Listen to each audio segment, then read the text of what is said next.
Saviez-vous que la sourate 106 du Coran porte le nom Quraysh et désigne la tribu mécoise qui avait une autorité considérable sur la Mecque? Mais pourquoi le Coran dédie une sourate entière à cette tribu? Restez avec nous pour tout comprendre sur cette sourate grâce au tafsir de Ali ibn al-Arabi.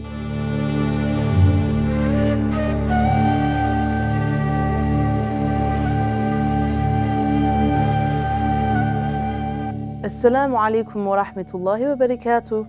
Bienvenue à ce nouvel épisode de notre série sur l'exégèse des 10 dernières sourates du Coran.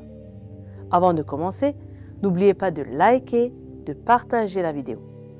Dites-nous en commentaire de quelle sourate vous aimeriez connaître le tafsir. Bismillahirrahmanirrahim. La sourate commence avec un verset qui rappelle le pacte des Qurayshites. Par ce pacte, on entend leur devoir d'adoration envers Allah Azza wa Jal. En réalité, cette sourate nous rappelle les nombreuses bénédictions d'Allah sur les Qurayshites. C'est lui qui a protégé la Mecque de nombreuses attaques. C'est lui qui en a fait un endroit sûr et c'est lui qui a épargné les Qurayshites de la famine. Cette sourate fait référence à une prière du prophète Ibrahim qui, comme vous le savez, bâtit la Kaaba. Le verset 126 de la sourate Baqara nous rapporte son invocation. Ô mon Seigneur, fais de cette cité un lieu de sécurité et fais attribution des fruits à ceux qui parmi ses habitants auront cru en Dieu et au jour dernier. La Mecque était une cité importante et stratégique car elle abritait la Kaaba, lieu de culte vers lequel convergeaient de nombreux pèlerins. Le deuxième verset fait référence à ces pèlerinages et convois commerciaux qui les accompagnent en mentionnant les voyages d'hiver et d'été.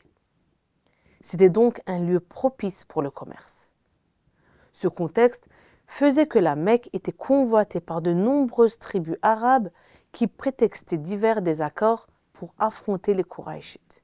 Les Qurayshites ont pu garder l'autorité avec l'aide d'Allah face à ces luttes internes aux Arabes. Mais ce n'est pas tout. Les Qurayshites étaient également menacés par des attaques venant du monde non arabe. Malgré de violents combats et des pertes partielles, comme lors de l'attaque de la tribu des Huzay, Allah a permis aux Qurayshites de se rassembler et de renforcer leur unité sous la direction de Qusay et Hashim, l'un des grands-pères de notre prophète. Vous voyez peut-être là où on en arrive. Dans le dernier verset de la sourate, Allah dit qu'il les a nourris contre la faim et rassurés contre la crainte.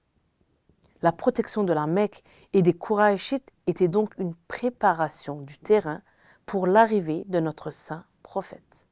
Cela dit, cette réunification et cette réconciliation des Qurayshites n'était pas une bénédiction juste par rapport aux liens familiaux qui les unissaient, mais aussi parce qu'elle leur a permis de faire fleurir leur commerce et se faire une place dans les gouvernements puissants de la région, comme au Yémen ou à Damas.